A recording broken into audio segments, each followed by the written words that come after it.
Tonight, we continue our investigation into America's immigration detention crisis.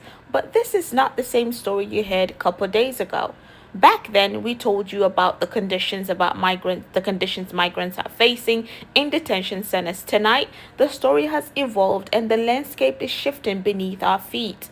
This is an episode about detention infrastructure, political resistance, and the sprawling system that's colliding with communities, defenders of civil liberties, shareholders, and the even Republican lawmakers who once backed strict enforcement and policies. This is the next chapter of what we already call the human rights crisis, right? So federal agents, investigative reportings, and community actions have revealed a disturbing pattern.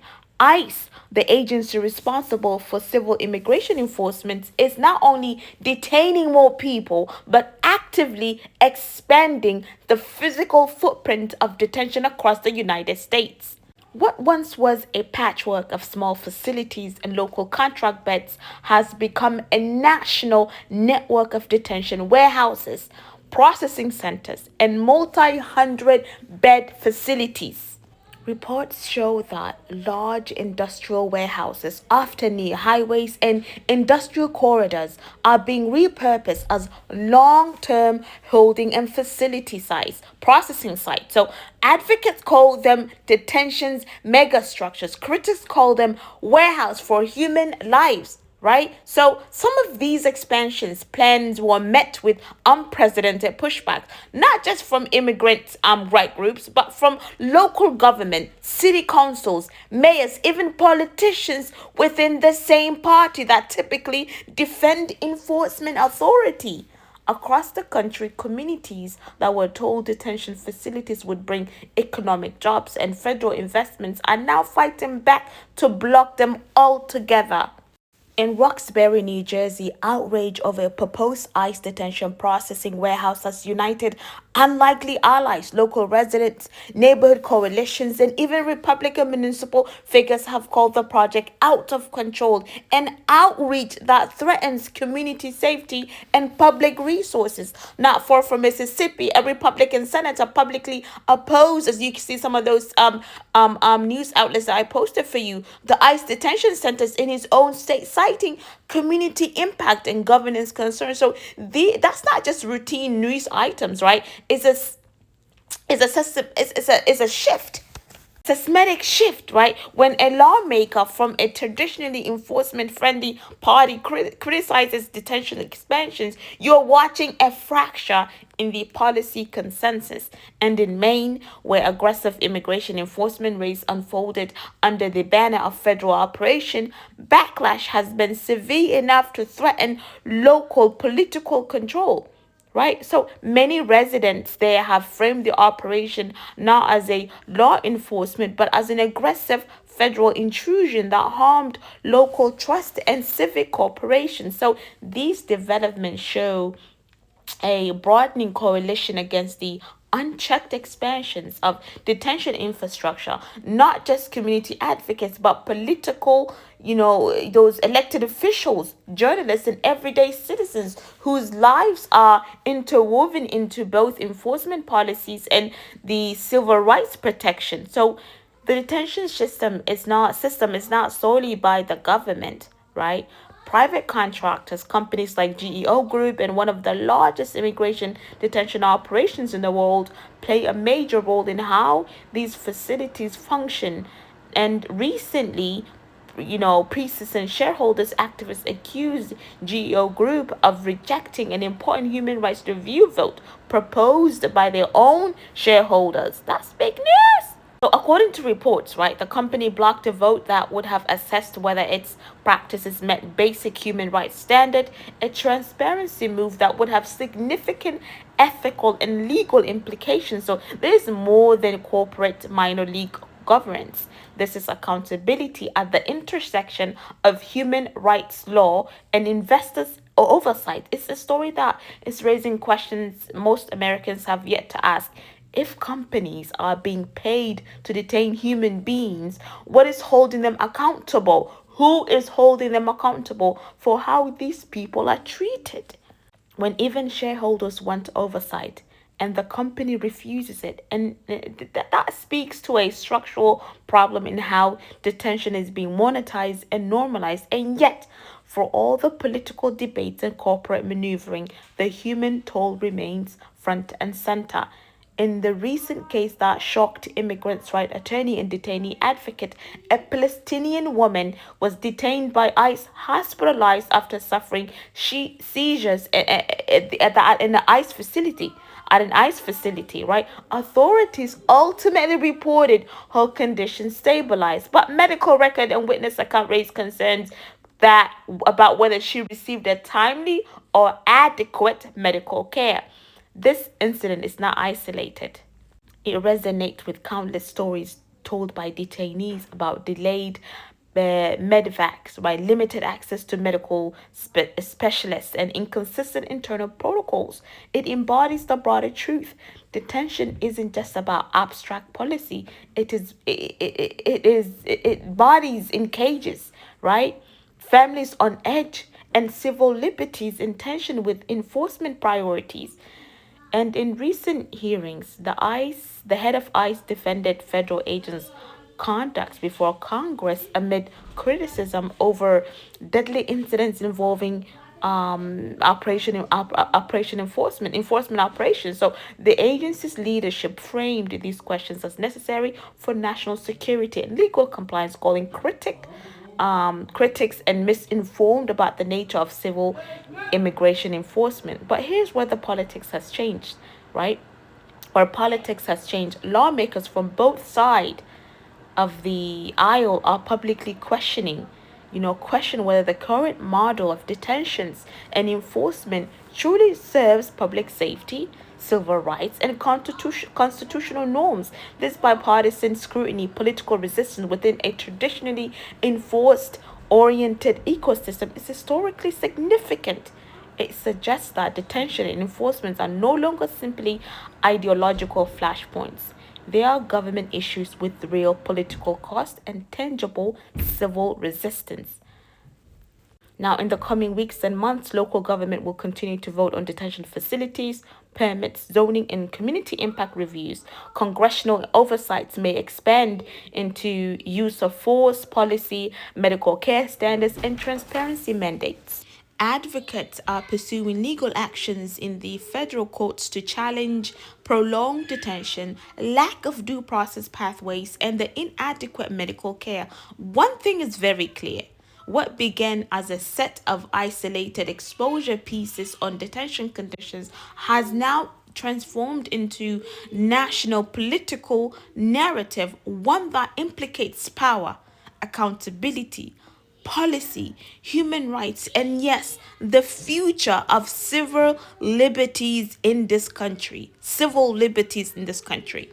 I don't even have to look further. Like I don't have to look at Minnesota. I don't have to look at Mississippi or anywhere of that. In my own backyard, the state of Nebraska. You may remember in our last episode about detentions, we spoke about facilities being repurposed from, former prisons and work campuses into federal immigration detention centers. Now that story has moved from, you can say, a national level to trend home state reality with ICE facilities in McCook, Nebraska, known as the Cornhuskers Clinic or Clink. Before the controversy, the site was known as the Work Effect Camp, a minimum security rehabilitative facility where incarcerated individuals worked on community projects. Now, in August of 2025, last year, the Nebraska governor announced plans to convert it into an ICE detention center to house people awaiting deportations and other immigration proceedings. Now,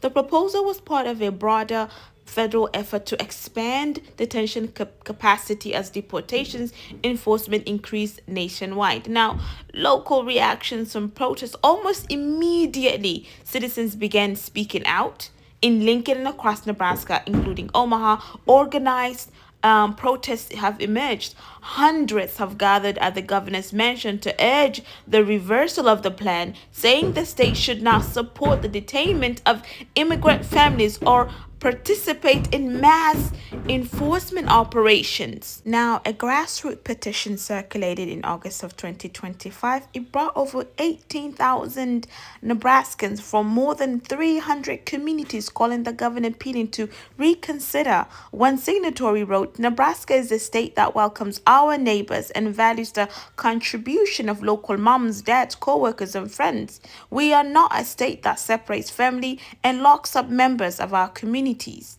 Online communities' reactions reflected similar sentiments. In a state-specific Reddit thread, residents debated the facility's impact on infrastructure, safety, and community values, with some urging advocacy and direct engagement with lawmakers to have to halt or rethink these products. Now, McCook officials have repeatedly said they're receiving limited answers from both state and federal agencies about how the facility will operate, what security measures will be in place, and what was the long-term implications for the emergency services and local infrastructure.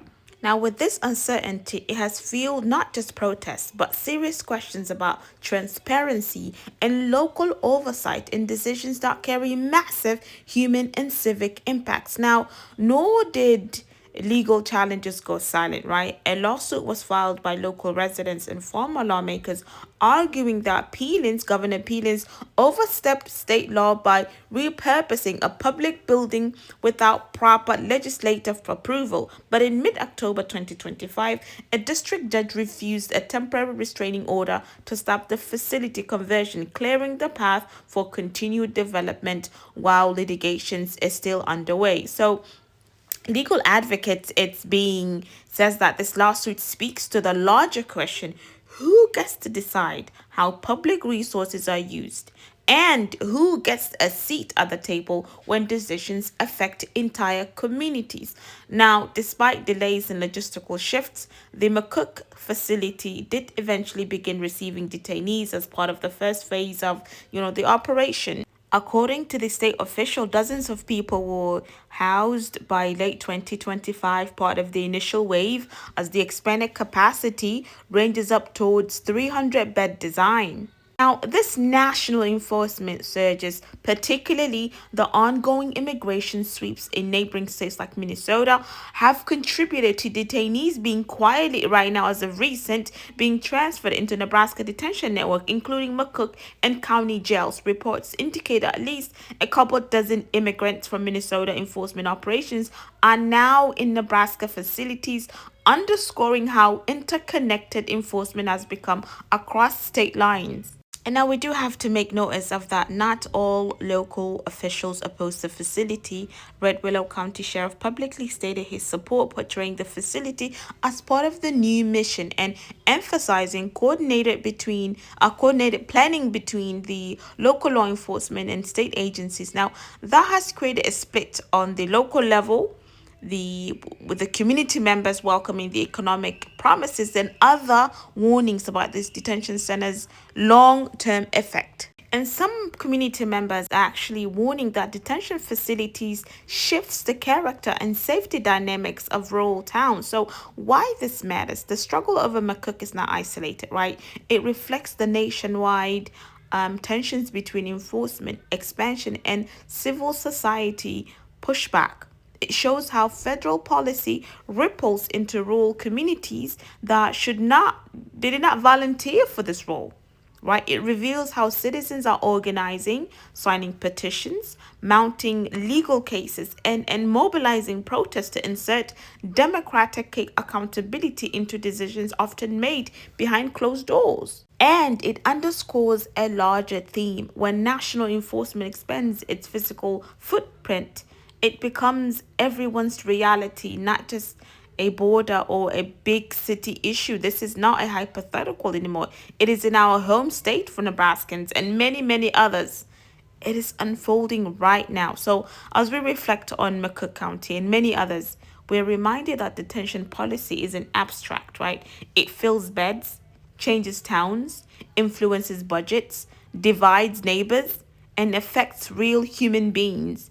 Whether you're in Nebraska, Minnesota, or anywhere across this country, what happens in places like McCook, right, affects the national story on immigration and justice. So detention infrastructure is no longer a backroom issue. It is in the streets, in city hall, in boardrooms, and around kitchen tables, from the warehouse slated to hold hundreds to individuals who wake up every day inside of them. This is not just a policy debate. It is the kind of system with the systematic challenges, I would say, that defines an era. So I would say, stay informed, stay safe. I will leave you all in the care of Allah subhanahu wa ta'ala.